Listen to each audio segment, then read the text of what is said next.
பூனையை பார்த்து பயந்த எலிகள். ஒரு ஊரில் யாரும் தங்காத ஒரு வீட்டில் நிறைய எலிகள் சந்தோஷமாக வாழ்ந்து வந்தன. அப்பொழுது ஒரு நாள் ஒரு பூனை அந்த வீட்டிற்கு வந்தது.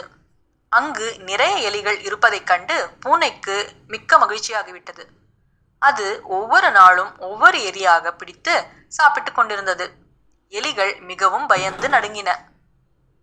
எலிகள் எல்லாம் ஒன்று கூடி பூனையிடம் இருந்து எப்படி தப்புவது என்று யோசனை செய்ய, அதில் ஒரு எலி சொல்லியது, ஒரு மணியை பூனையின் கழுத்தில் கட்டினால் அது நடந்து வரும்பொழுது டிங் டிங் டிங் என்று சத்தம் கேட்கும்.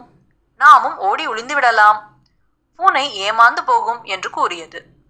இதை கேட்டதும் எலிகள் எல்லாம் மகிழ்ச்சியில் துள்ளி குதித்தன. அப்பொழுது ஒரு எலி, இந்த மணியை யார் பூனையின் கழுத்தில் கட்டுவது என்று கேட்டது. இதை கேட்டதும் யாரால் மணியை கட்ட முடியும் என்று எலிகள் யோசித்துக் கொண்டிருக்கும் பொழுதே மியாவ் மியாவ் மியாவ் என்ற பூனையின் சத்தம் கேட்டவுடன் எலிகள் பயந்து ஓடி ஒளிந்து கொண்டன. நீதி: முடியாத யோசனையால் எந்த பயனும் இல்லை.